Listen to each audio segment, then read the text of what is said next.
Bismillahirrahmanirrahim. Assalamualaikum warahmatullahi wabarakatuh. Jumpa kembali bersama Aida Happy Family YouTube channel, saluran edukasi, hiburan, dan informasi. Topik kita kali ini adalah tentang 6 hal yang akan membawa hidup kita bahagia di dunia dan akhirat.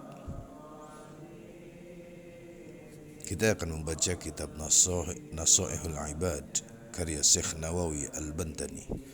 Mari kita membaca surah Al-Fatihah untuk pengarang ini kitab Nasaihul Ibad karya Syekh Nawawi Al-Bantani.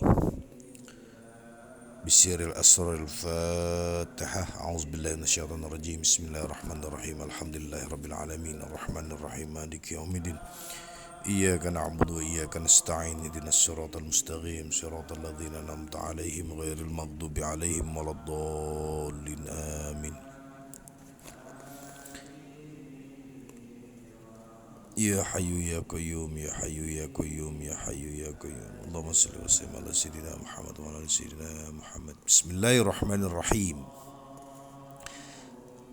6 hal yang terasa asing. Rasulullah sallallahu alaihi wasallam bersabda, ada 6 hal yang dirasakan asing pada 6 perkara. Masjid akan terasa asing apabila berada di tengah masyarakat yang tidak senang melakukan sholat di dalamnya. Yang kedua, mushaf akan terasa asing apabila berada di rumah orang-orang yang tidak membacanya. Yang ketiga, Al-Quran akan terasa asing apabila berada di hati orang fasik. Yang keempat, perempuan yang solehah akan terasa asing jika menjadi pendamping laki-laki yang zolim dan berakhlak buruk.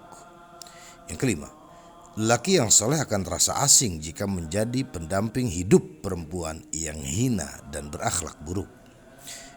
Yang keenam, orang alim akan terasa asing apabila berada di antara masyarakat yang enggan mendengarkan nasihatnya.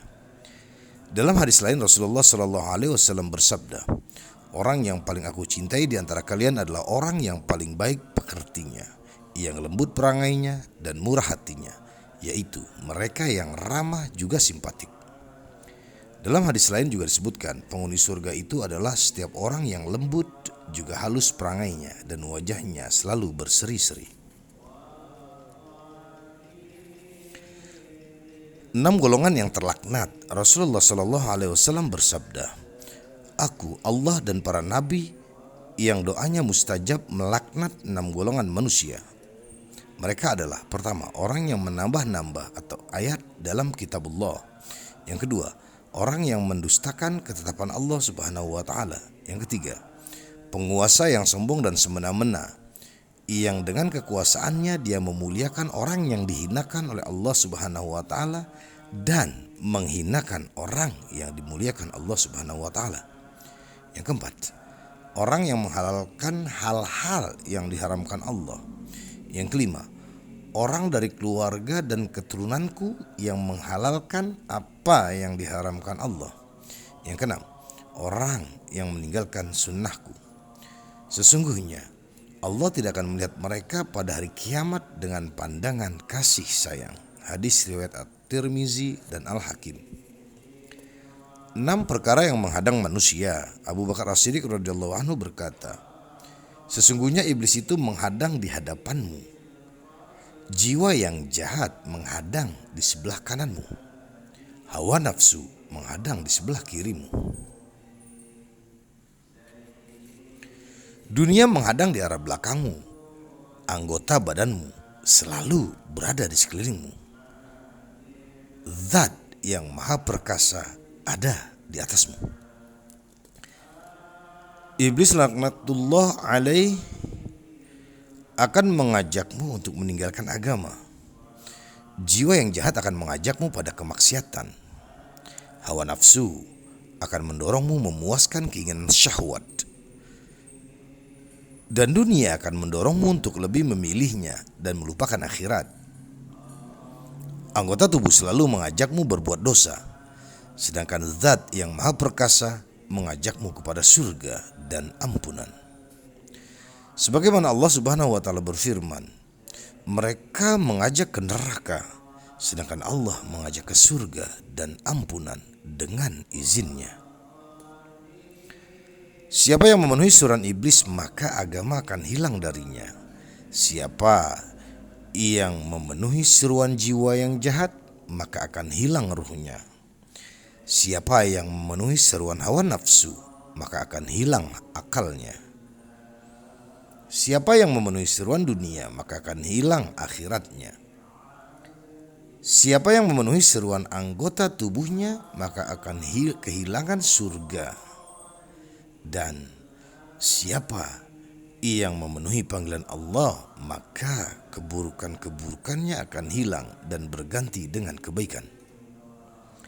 Sehubungan dengan hal di atas, seorang penyair pernah mengungkapkan perasaannya melalui bait-bait syair.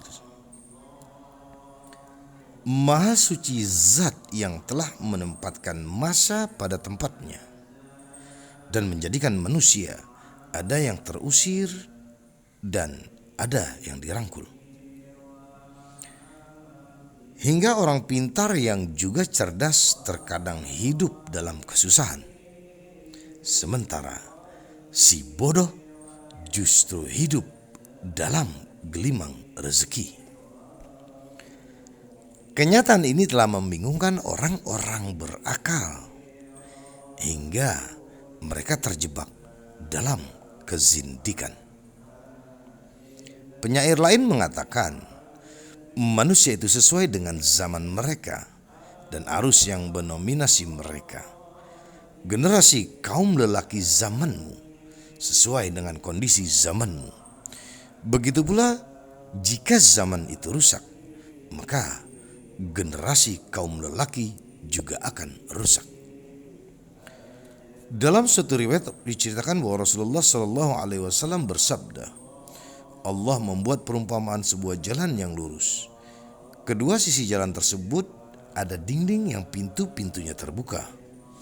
Tiap-tiap pintu tertutup oleh tirai yang menjuntai, dan ada orang di gerbang jalan yang menyeru, wahai manusia, lalailah kalian semua jalan ini.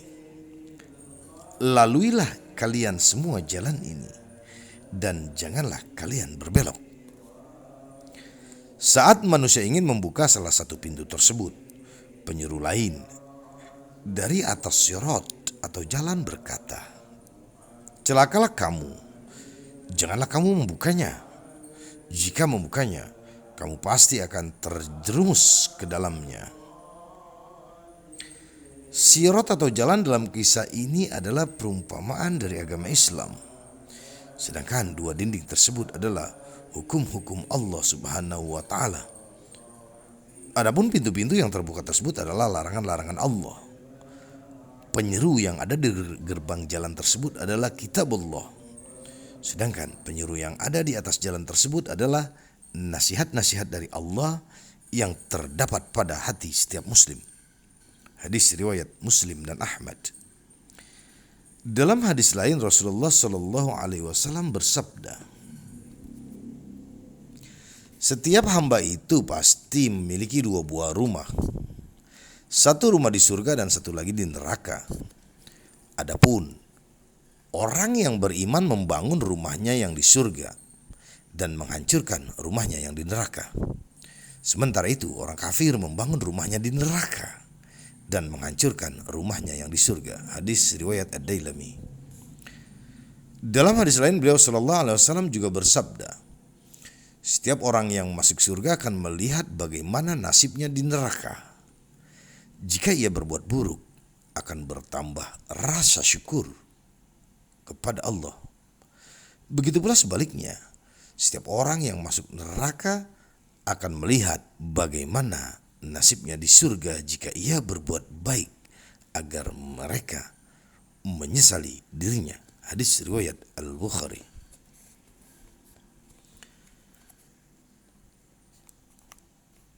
Enam hal yang disembunyikan pada 6 perkara.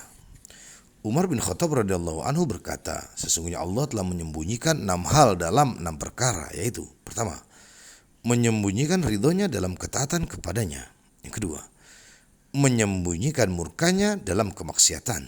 Yang ketiga, menyembunyikan Lailatul Qadar dalam bulan Ramadan. Yang keempat, menyembunyikan para wali atau kekasihnya di antara manusia. Yang kelima, menyembunyikan kematian dalam umur. Yang keenam, menyembunyikan sholat wusta di antara sholat-sholat lain. Hikmah disembunyikannya ridho Allah Subhanahu wa Ta'ala dalam ketaatan kepadanya adalah agar semua manusia mau bersungguh-sungguh melaksanakan semua bentuk ketaatan kepadanya dengan harapan mendapatkan ridhonya. Hikmah lainnya adalah agar kita tidak meremehkan suatu amal sekalipun itu kecil, karena bisa jadi justru di dalamnya terdapat keridhaan Allah Subhanahu wa Ta'ala. Hikmah disembunyikannya murkanya dalam kemaksiatan adalah agar manusia berusaha sekuat tenaga untuk menjauhi segala bentuk kemaksiatan dan tidak memandang remeh suatu kemaksiatan walaupun itu kecil. Bisa jadi di dalam kemaksiatan yang kecil itu justru terdapat murka Allah Subhanahu wa Ta'ala.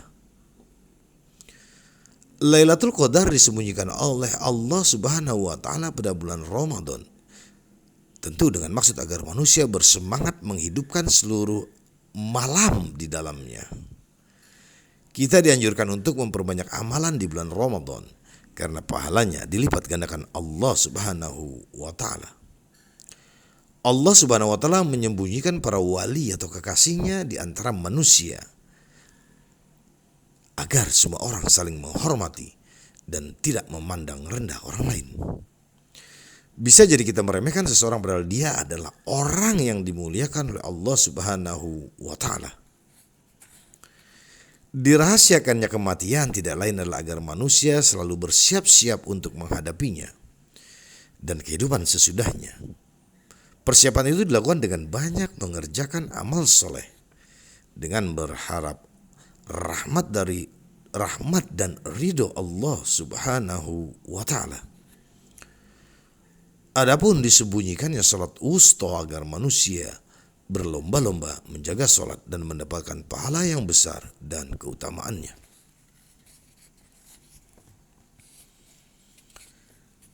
Enam ketakutan orang mukmin. Utsman bin Affan radhiyallahu anhu berkata, hendaknya orang mukmin takut terhadap 6 perkara, yaitu pertama, takut kepada Allah apabila dia mencabut iman dari dirinya pada saat sakaratul maut. Yang kedua, takut kepada para malaikat pencatat amal apabila mereka mencatat amal yang sangat memalukan untuk dibeberkan pada hari kiamat. Yang ketiga, takut kepada setan manakala merusak pahala amal perbuatannya.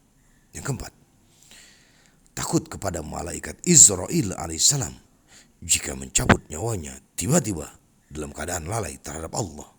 Yang kelima, takut kepada dunia dan kenikmatannya manakala akan memperdaya dan menyibukkannya dari mengingat akhirat. Yang keenam, takut terhadap keluarga manakala urusan mereka akan menyibukkannya sehingga melupakannya dari ketaatan kepada Allah Subhanahu wa Ta'ala. Dalam suatu riwayat disebutkan bahwa Ibnu Mas'ud radhiyallahu anhu selalu membaca doa berikut ini. Allahumma inni as'aluka imanan la yartaddu wa na'iman la yanfad wa qurrata ainin la tanqati wa murafaqata nabiyyika Muhammadin sallallahu alaihi wasallam fi a'la jinanil khuldi. Ya Allah, sesungguhnya aku memohon kepadamu keimanan yang tak tergoyahkan, kenikmatan yang tak berkesudahan, kebahagiaan hati yang tiada terputus, dan kenikmatan bersanding dengan Nabi Muhammad sallallahu alaihi wasallam di dalam surga yang paling tinggi dan abadi. 6 syarat untuk meraih surga. Ali bin Abi Thalib radhiyallahu anhu berkata, siapa yang mengumpulkan 6 perkara, berarti dia telah mendapatkan kunci untuk membuka pintu surga dan menutup pintu neraka. 6 perkara itu adalah: pertama, mengetahui Allah lalu menaatinya. Yang kedua, mengetahui setan lalu mendurhakainya. Yang ketiga, mengetahui akhirat lalu berusaha mendapatkannya. Yang keempat, mengetahui dunia kemudian meninggalkannya kecuali sebatas yang diperlukan untuk kebutuhan hidup. Yang kelima, mengetahui yang hak lalu mengikutinya. Yang keenam, mengetahui yang batil lalu menjauhinya.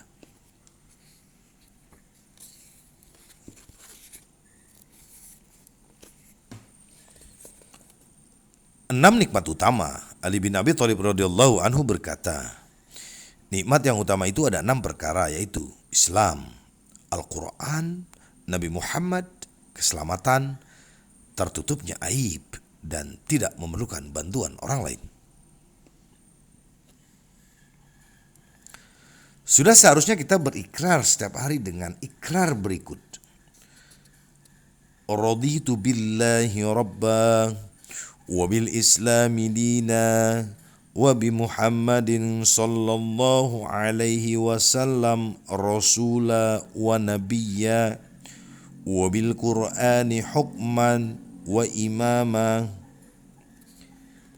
Aku ridho Allah sebagai Tuhanku, Islam sebagai agamaku, Muhammad sebagai Rasul dan Nabi panutanku, dan Al-Quran sebagai dasar hukum dan imamku. Diriwayatkan dari Anas bin Malik radhiyallahu anhu bahwa Nabi Shallallahu alaihi wasallam bersabda, Tuhan kalian telah berfirman dalam hadis qudsi, wahai anak Adam, menyembahlah kepadaku dengan sungguh-sungguh, niscaya aku akan penuhi hatimu dengan kekayaan dan kedua tanganmu dengan rizki. Wahai anak Adam, janganlah engkau menjauh dariku, sebab jika menjauh, niscaya aku akan penuhi hatimu dengan kefakiran dan tanganmu dengan kesibukan yang sia-sia. Hadis riwayat At-Tabrani dan Al-Hakim. 6 nasihat Yahya bin Mu'az. Yahya bin Mu'az Ar-Razi berkata, ilmu itu penuntun amal, kepahaman itu wadahnya ilmu, akal itu pembimbing pada kebaikan, hawa nafsu itu kendaraan dosa, harta itu pakaiannya orang-orang sombong, dunia itu pasarnya akhirat. Dalam suatu riwayat Rasulullah Shallallahu alaihi wasallam bersabda, siapa yang mengambil bagian dari dunia dengan cara yang halal, niscaya Allah akan menghisapnya. Siapa yang mengambil sebagian dari dunia dengan cara yang haram, niscaya Allah akan mengazabnya. Hadis riwayat Al-Hakim. Dalam riwayat lain, beliau Shallallahu alaihi wasallam juga bersabda, wahai manusia, sesungguhnya dunia ini adalah medan yang terjal, bukan medan yang datar, tempat bersusah payah, bukan untuk bersenang-senang. Siapa yang mengetahui hakikat dunia, niscaya tidak akan gembira meskipun senang, tidak bersedih meskipun kesulitan. Ingatlah, sesungguhnya Allah telah menciptakan dunia sebagai tempat ujian dan akhirat tempat kebaikan. Allah menjadikan ujian dunia untuk mendapat pahala di akhirat, dan pahala di akhirat sebagai ganti dari ujian semasa di dunia. Allah mengambil untuk memberi dan menguji untuk membalas. Waspadalah terhadap manisnya pelukan dunia, karena perpisahan dengannya akan terasa sangat pahit.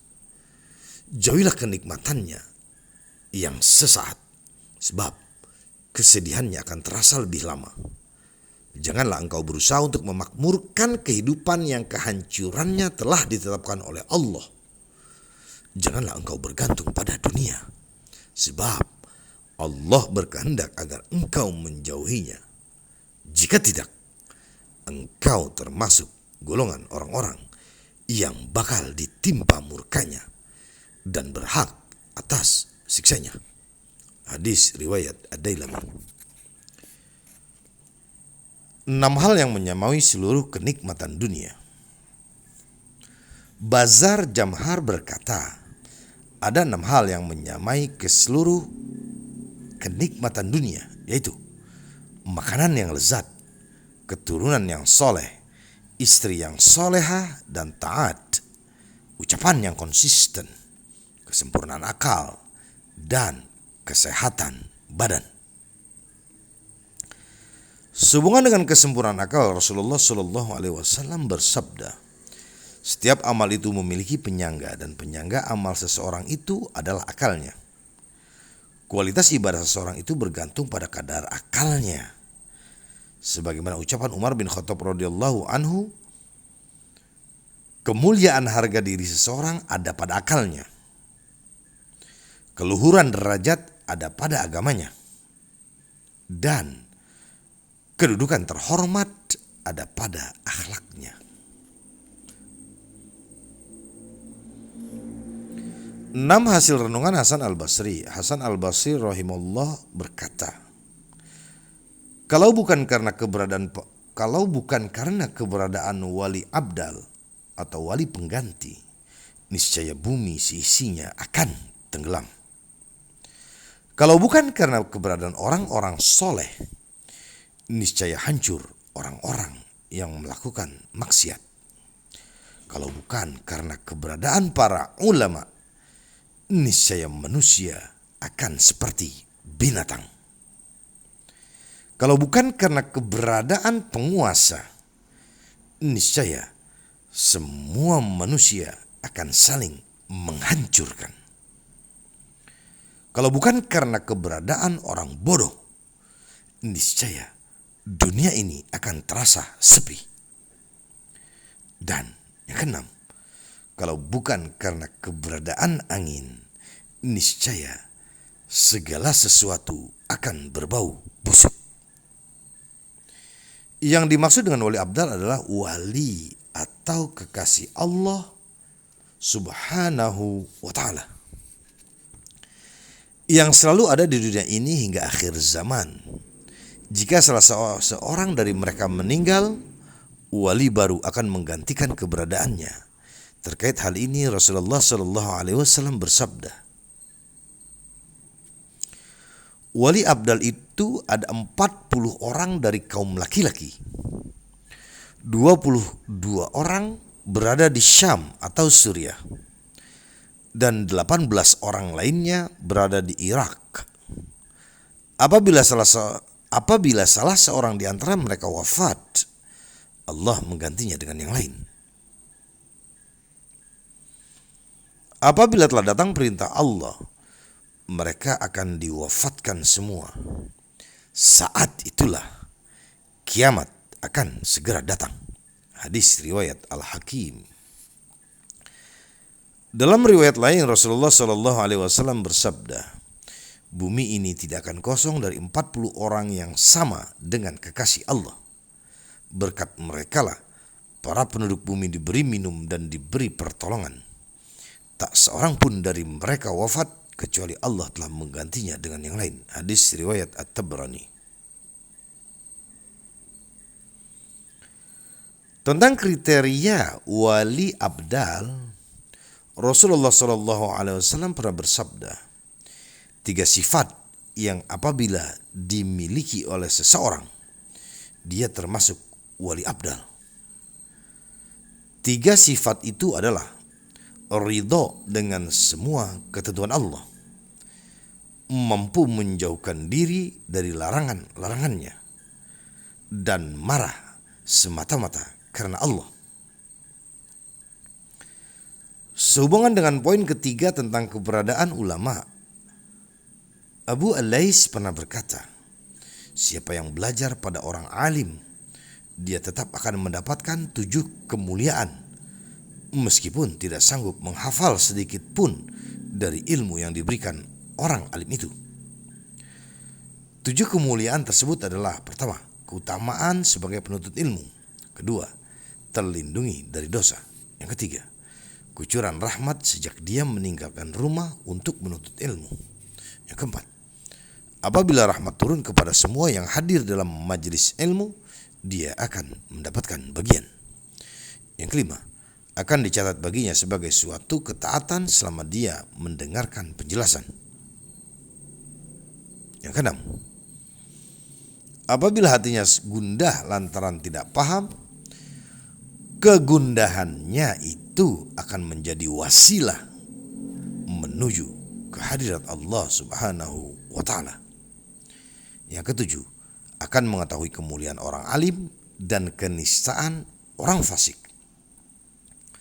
Lalu perangainya akan cenderung pada ilmu dan hatinya akan menolak kefasikan.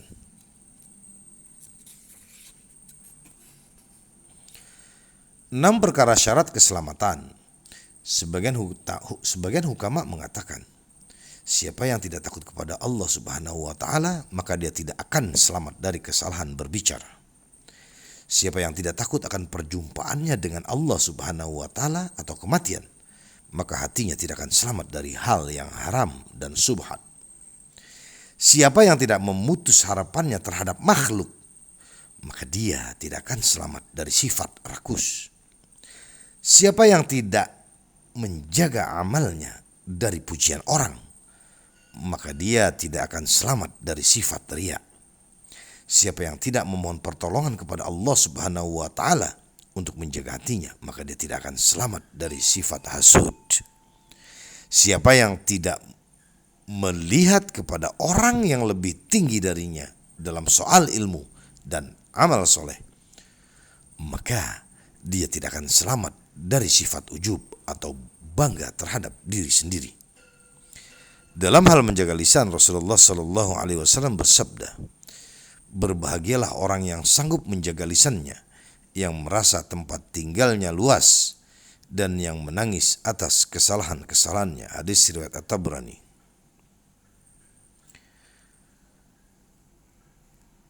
Penjelasan tentang tempat tinggalnya yang luas. Al-Minawi dalam kitab Faid Al-Qadir Syarah Jami' As-Saghir menyatakan bahwa maksud dari merasa tempat tinggalnya luas adalah menyendiri dari manusia, yaitu merasa nyaman berada di rumah sendiri sehingga enggan keluar rumah untuk berkumpul dengan orang-orang dalam membicarakan hal-hal yang sia-sia. Terkait haram dan syubhat, Rasulullah Shallallahu Alaihi Wasallam bersabda, tinggalkanlah sesuatu yang meragukanmu dan ambillah sesuatu yang tidak membuatmu ragu, karena kebenaran itu membuat hati tenang untuk mengerjakannya, sedangkan kesalahan itu menimbulkan keraguan di hati. Hadis riwayat At-Tirmizi. Barang yang haram itu terbagi menjadi 2. Pertama, haram karena zatnya seperti bangkai dan darah. Yang kedua, haram karena cara memperolehnya seperti beras, buah-buahan, dan lain-lainnya yang didapat dengan cara mencuri. Syubhat memiliki 3 tingkatan, yaitu pertama, sesuatu yang keharamannya lebih meyakinkan dan kehalalannya diragukan. Syubhat yang seperti ini dihukumi haram. Yang kedua, sesuatu yang kehalalannya lebih meyakinkan dan keharamannya diragukan. Meninggalkan syubhat seperti ini termasuk sifat wara. Yang ketiga, sesuatu yang kemungkinan halal dan haramnya sama-sama kuat. Selanjutnya, berikut ini hadis yang terkait dengan bahaya hasud terhadap amal seseorang. Rasulullah Shallallahu Alaihi Wasallam bersabda, sifat dengki itu akan merusak keimanan sebagaimana pahitnya buah sobir atau alu, lidah buaya, merusak manisnya madu. Hadis riwayat Ad-Dailami. Tentang sifat ujub atau bangga pada diri sendiri, Rasulullah Shallallahu Alaihi Wasallam bersabda, siapa yang memuji dirinya sendiri atas amal soleh yang dilakukannya, maka telah rusak rasa syukurnya dan sia-sia amalnya. Hadis riwayat Abu Nuaim. 6 penyebab rusaknya hati. Hasan al-Basri rahimahullah berkata, sesungguhnya rusaknya hati itu disebabkan 6 hal, yaitu 1. Sengaja berbuat dosa dengan harapan kelak tobatnya diterima. 2. Mempunyai ilmu namun enggan mengamalkannya. 3. Beramal namun tidak ikhlas. Yang keempat, memakan rezeki Allah namun tidak mensyukurinya. Yang kelima, tidak ridha dengan pemberian Allah. Yang keenam, mengubur jenazah namun enggan mengambil pelajaran dari kematian mereka. Apabila seseorang melakukan ibadah tanpa didasari oleh niat yang ikhlas, berarti dia belum jujur dalam beribadah.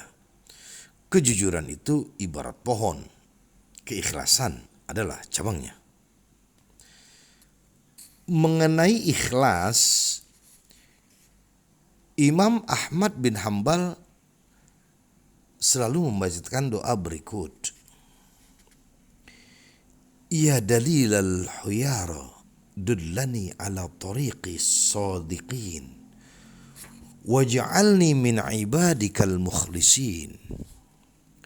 Wahai zat yang membimbing orang-orang bingung, tunjukkanlah aku ke jalan orang-orang yang benar, dan masukkanlah aku ke dalam golongan hamba-hambamu yang ikhlas dalam beramal. Adapun syukur yang dimaksud pada poin keempat adalah mensyukuri nikmat-nikmat Allah Subhanahu wa taala dengan mempergunakan semua anggota badan dan untuk melakukan hal-hal yang diridhoinya. Adapun yang terkait dengan masalah kematian, yakni pada poin ke-6, telah dijelaskan banyak hadis dari Rasulullah Shallallahu Alaihi Wasallam. Di antaranya Rasulullah bersabda, sesungguhnya kuburan itu persinggahan pertama menuju akhirat. Jika seseorang selamat dari siksa kubur, pada persinggahan-persinggahan berikutnya akan berjalan lebih lancar. Namun, jika tidak selamat dari siksa kubur, pada persinggahan-persinggahan berikutnya akan terasa lebih berat. Hadis riwayat At-Tirmizi, Ibnu Majah, dan Al-Hakim. Dalam hadis lain beliau bersabda, sesungguhnya kematian itu mengejutkan.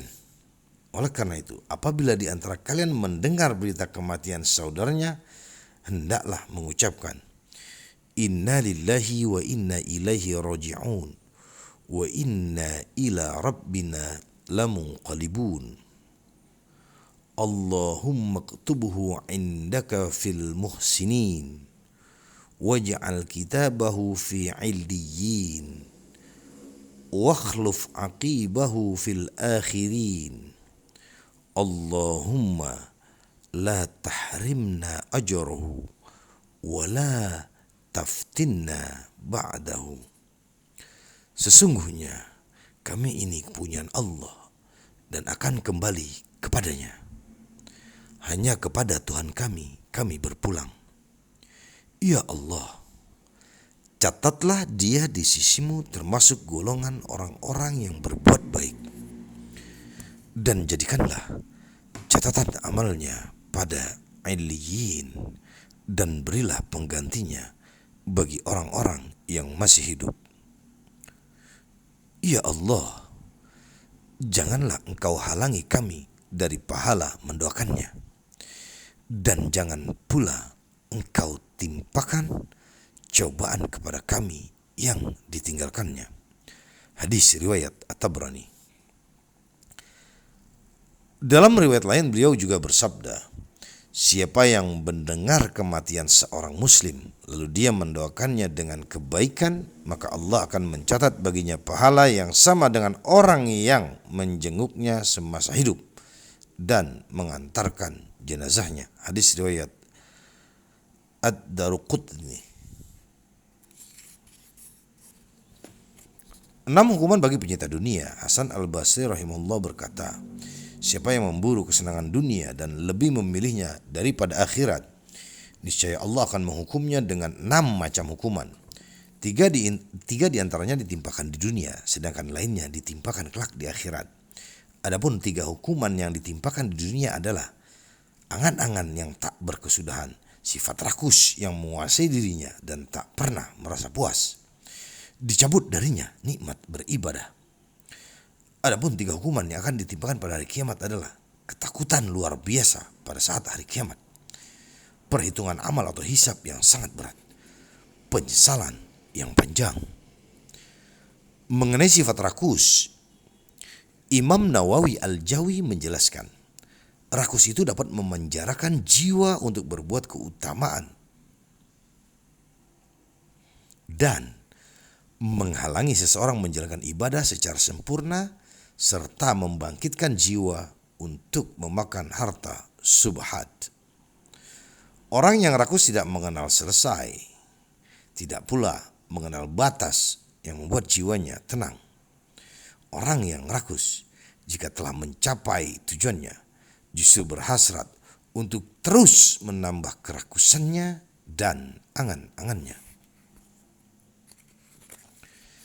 6 nasihat Ahnaf bin Qais.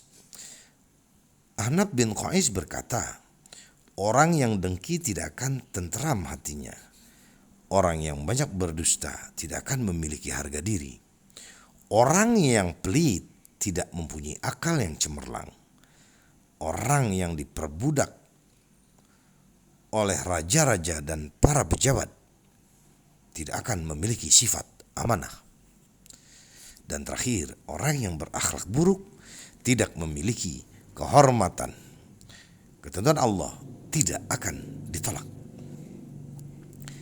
Mengenai hasud, menukil dari Al-Badar rahimahullah, Abdul Mu'ti As-Samlawi berkata, orang yang hasud itu akan hancur karena 5 perkara, yaitu dicaci maki, kesedihan yang tak kunjung usai, tertutupnya pintu taufik, musibah yang datang terus-menerus dan tidak mendatangkan pahala, serta kemurkaan Allah yang besar atasnya.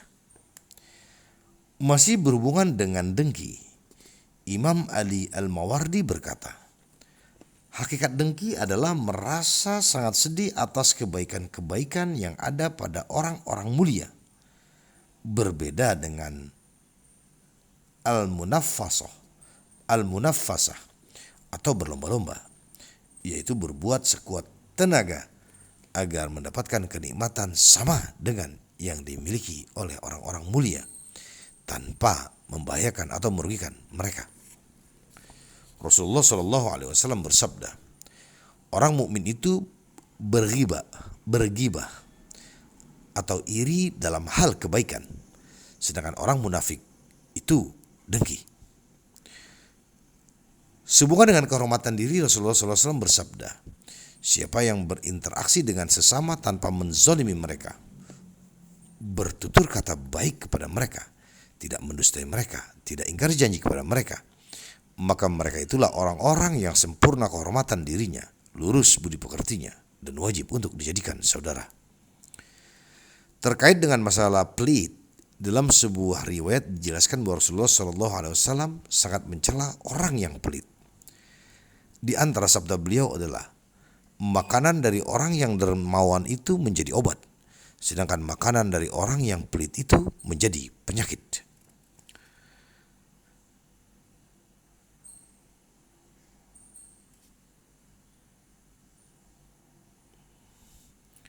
Hadis ini diriwayatkan oleh Ibnu Adi Ad-Daruqutni.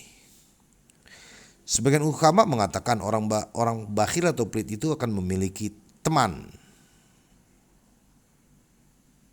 Sementara itu Saleh bin Abdul Qudus mengungkapkan dalam syair. Jadi hukama sudah mengatakan bahwa orang bakhil atau pelit tidak akan memiliki teman. Sementara itu Saleh bin Abdul Qudus mengungkapkan dalam syairnya, kebakhilan akan mengungkap aib orang di hadapan manusia, namun kedermawanan akan menutupi semua nodanya. Maka Tutuplah aibmu dengan kedermawanan, karena sungguh aku telah melihat ia penutup setiap aib.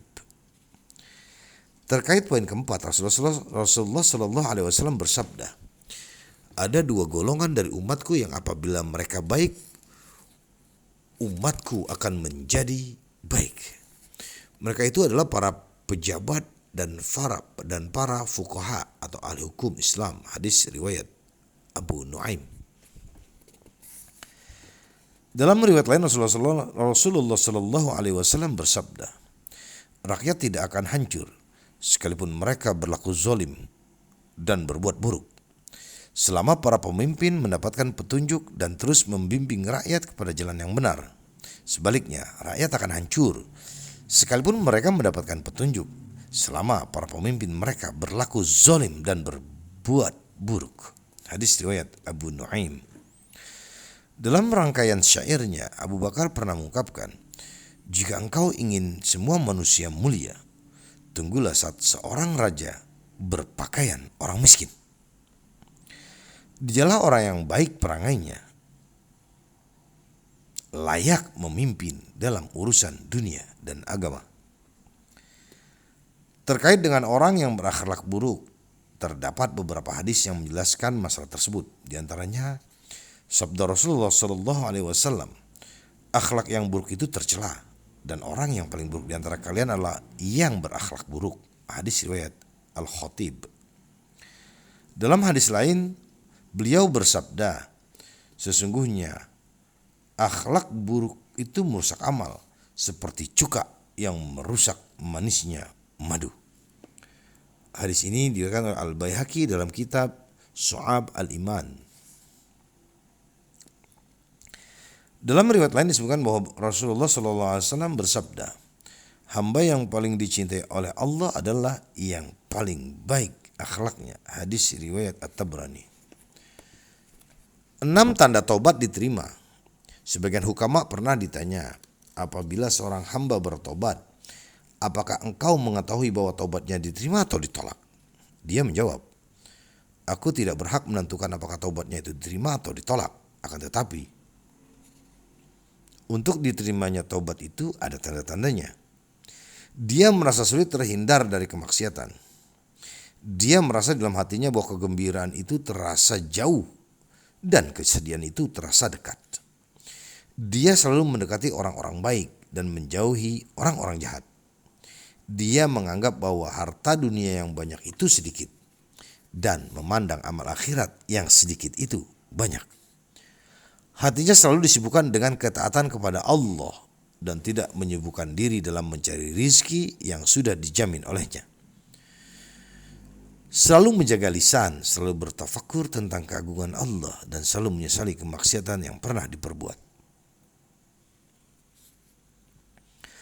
Nabi SAW pernah bersabda, amal yang paling dicintai Allah adalah menjaga lisan. Hadis riwayat Al-Baihaqi. Dalam hadis lain, beliau bersabda, sesungguhnya manusia yang paling banyak dosanya pada hari kiamat adalah mereka yang banyak berbicara hal yang sia-sia. Hadis riwayat Ibnu Nasr. Adapun yang terkait dengan tafakur keagungan tentang Allah, Nabi Shallallahu Alaihi Wasallam bersabda, bertafakur tentang keagungan Allah, surga dan nerakanya selama 1 jam jauh lebih baik daripada salat sehari semalam. Hadis riwayat Abu As-Saikh. Dalam hadis lain beliau bersabda, bertafakurlah tentang makhluk Allah, jangan bertafakur tentang zat Allah atau kalian celaka. Hadis riwayat Abu As-Saikh. 6 bentuk tipu daya. Yahya bin Mu'az rahimahullah berkata, menurutku ada beberapa tipu daya terbesar dalam mengharapkan rahmat Allah. Sengaja berbuat dosa dengan harapan akan diampuni oleh Allah tanpa dibarengi penyesalan. Merasa dekat dengan Allah tetapi tidak melaksanakan ketaatan kepadanya. Menanti kenikmatan akhirat namun di dunia menyamai benih-benih api neraka. Menginginkan berada di tempat orang-orang yang taat namun selalu melakukan maksiat. Menanti pahala tanpa melakukan amal soleh. Berangan-angan mendapatkan rahmat Allah dengan bersikap ceroboh.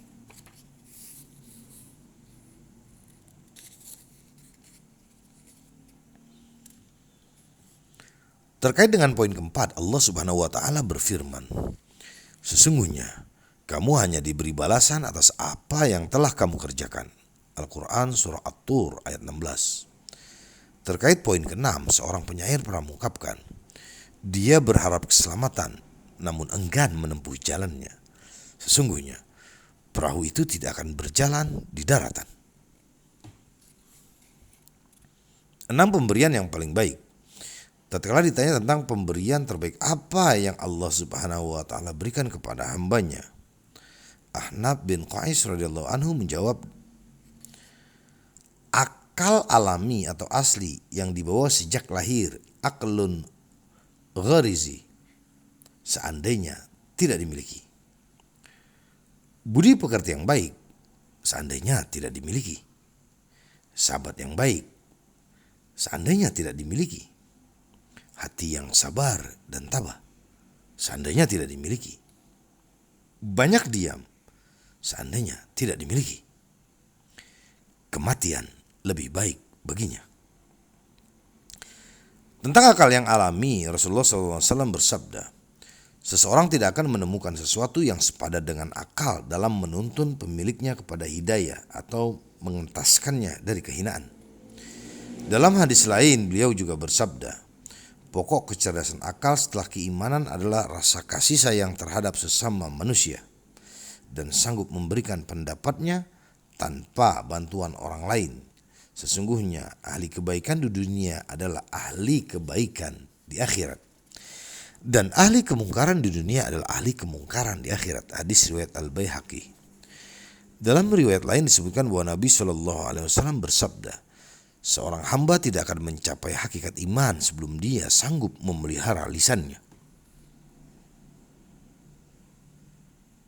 Hadis riwayat At-Tabrani. Beliau SAW juga bersabda, Allah pasti merahmati orang yang menjaga lisannya, memahami zamannya, dan istiqomah di jalannya. Hadis riwayat Abu Nuaim. Terkait dengan hati yang sabar dan tabah, Rasulullah SAW bersabda, seandainya seorang mukmin berdiri di atas sebilah bambu di tengah lautan, niscaya Allah akan membantunya menghadapi orang yang akan menyakitinya. Hadis riwayat Ibnu Abi Syaibah. Demikianlah yang bisa dibaca dari kitab Nashihul Ibad karya Syekh Nawawi Al-Bantani. Untuk lebih jelas dan gamblangnya silakan para pemirsa untuk membaca kitab Nashihul Ibad karya Syekh Nawawi Al-Bantani. Marilah kita membaca sekali lagi Suratul Fatihah. Kita khususkan untuk Syekh Nawawi Al-Bantani, untuk kedua orang tua kita yang sudah meninggal dunia, para kerabat kita, mertua kita, teman-teman kita, guru-guru kita, semua para waliullah, para habaib, para ulama, agar Allah jadikan kubur mereka raudhah min riyadil jannah, diterima segala amal ibadahnya, dan selalu mendapatkan rahmat dan kasih sayang Allah Subhanahu wa taala. Bisiril asraril Fatihah. A'udzubillahi minasyaitonir rajim. Bismillahirrahmanirrahim. Alhamdulillahi rabbil alamin, arrahmanir rahim, maliki yaumiddin, iyyaka na'budu wa iyyaka nasta'in, ihdinas siratal mustaqim, siratal ladzina an'amta 'alaihim ghairil maghdubi 'alaihim waladdallin. Amin amin amin. Rabbi ighfirli wa liwalidayya. Amin. Demikianlah yang bisa disampaikan. Mohon maaf atas segala kesalahan, kekhilafan, dan kekurangan di sana sini. Semoga video ini membawa manfaat untuk kita semua. Akhirnya, wassalamualaikum warahmatullahi wabarakatuh.